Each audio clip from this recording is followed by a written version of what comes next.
In this lesson, I'm going to talk to you about the 5 main objectives in a chess game. Now, we all know the ultimate goal is we want to checkmate our opponent's king. But the problem is, you can't just bring out your pieces, attack his king and try to checkmate him. That is a recipe for disaster. Against the strong player, you will first have to try to get some sort of advantage. And then you will try to increase that advantage until that advantage becomes big enough that you can eventually force a winning position. Now, to help you achieve such an advantage, I've identified the 5 main objectives that you should focus on. Objectives are smaller, doable actions. In other words, things that you can do to help you eventually achieve your larger goals. Now, in this lesson, I'm just going to give you an introduction to each of these 5 objectives, and in other lessons, I'll go into the details of them. So the first objective is try to get a material advantage. If you have more pieces than your opponent, then you will be able to put your opponent under a lot of pressure, because you'll be able to attack more targets than what he can possibly defend, simply because you have more pieces than him. So that's the first objective. Try to get a material advantage. The second one is try to keep your king safe. Now, your king is the most vulnerable piece on the chessboard, and that's why you must do your best to protect him against the enemy pieces. The third objective is to find the best squares for your pieces. At the start of the game, they all stand you on the first row, and you need to increase their firepower. And the way to increase their firepower is to get them to squares where they have a useful role. So that's the third objective. Try to find the best squares for your pieces.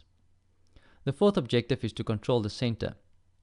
These 4 squares in the middle of the board, as well as the squares around them, are collectively called the central squares. And you must try to control the central squares. Because if you control the center, you will ultimately also have more control over the rest of the board. And at the same time, if your pieces control the center, they will have more firepower than your opponent's pieces. The fifth and last objective is to optimize your pawn structure. Now, this is quite a difficult topic for a lot of players. How do you optimize your pawn structure? I'm going to tell you about the 2 most important things that you need to think about. The first thing is you have to remember that your pieces are important and you want to give them priority.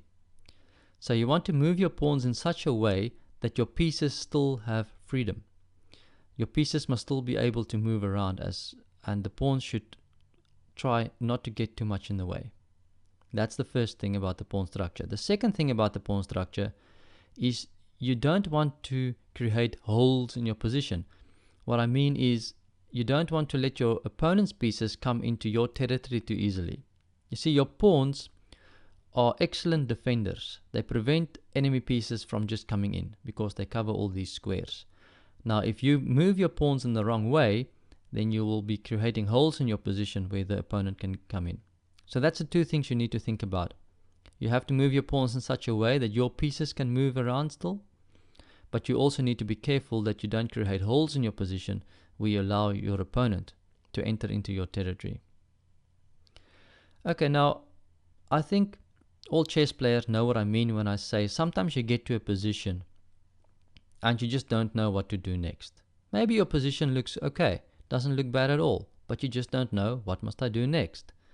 Now, the good news is focus on your objectives. Think about them. Objectives guide your thinking process. They help you find moves that serve a good purpose. So, for example, you can start to think, is there maybe a way I can win material? Or is my king safe? And if he isn't all that safe, what can I do to make him safer?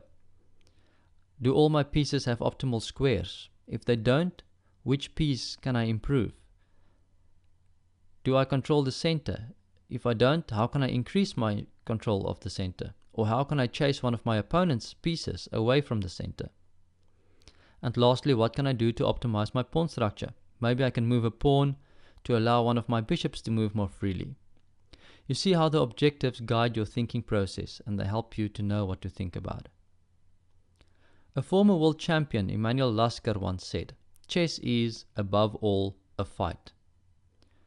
And I like that because it shows that every move is an opportunity to try to increase your advantage, and you shouldn't waste that opportunity. You must try to make the best of each move. Okay, so that's that for this lesson. I just want to ask you a question. Which one of the 5 objectives do you think is the most important? You can tell me about it in the comments. I'm really interested to know what you think. And then I'll see you in the next lesson.